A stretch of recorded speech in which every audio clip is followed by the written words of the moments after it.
My name is Joel Marie. So I broke C5, so that's 5 vertebrae from the skull.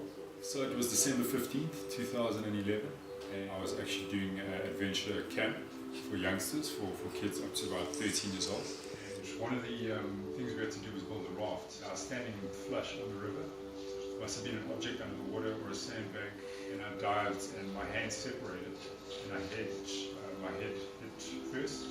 And yeah, I was instantly paralyzed from the neck down. When it happened, there was such a peace about me, like a peace I've never experienced before. That's how my journey started. Just seeing that support of friends and family, and all the other stuff kind of fell away. It's not important. I think it's amazing what kind of the human mind and the spirit can achieve once you're forced into a situation. From the first x-ray, the doctor said, you'll never move anything from your shoulders down in training. And I was just like, I know that that's not going to be the truth. I had no feeling in my arms. But yeah, after like 2 months, all of a sudden I could feel like a bit of my biceps. A little bit further, I could start feeling my forearms. One day I'd wake up and my wrist would start moving, which for my level injury is impossible according to doctors. One day I woke up and I could feel my index finger, which is impossible. 2 weeks ago, I started being able to use my abs, and then my abs started working. So my stomach muscles started working. And yeah, it's been quite amazing. Everyone said that that's the end, just get used to it.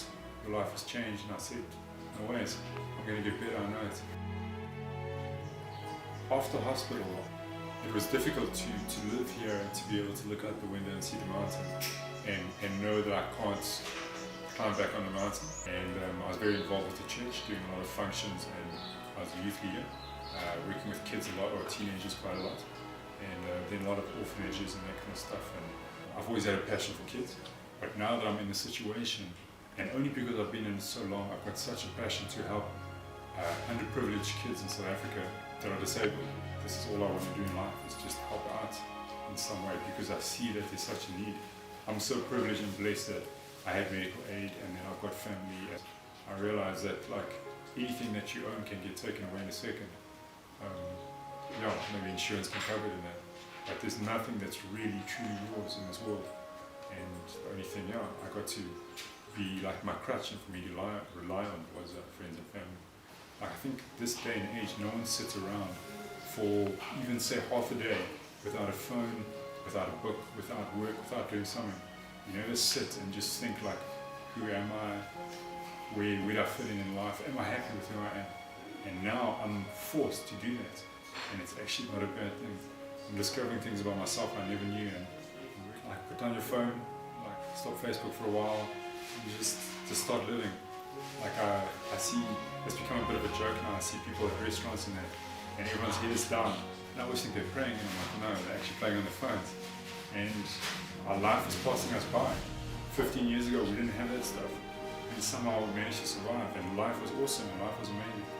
And now with all the latest gadgets and what's the latest trend and the new fashion and all that, I think our life is passing us by. And so my advice is to just seriously, like it sounds cheesy, stop and smell the roses. Get out there and spend time with friends. If you've got issues with family members, sort it out. If you've got issues like if you need to apologize to a friend, don't wait, because you never know when it's going to happen. I thought I was invincible, and one jump into a river has changed my whole life. It could be a car accident, it could be a disease, it could be anything.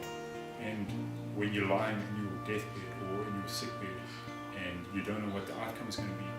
When I was in hospital, I almost died twice because of complications with infections and lung problems and that. They said to my parents, you go say goodbye.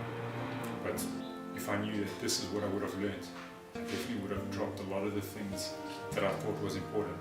Going to gym for 2 days or 2 hours a day and all that kind of stuff. And instead fill it with like other things. It's such a big world.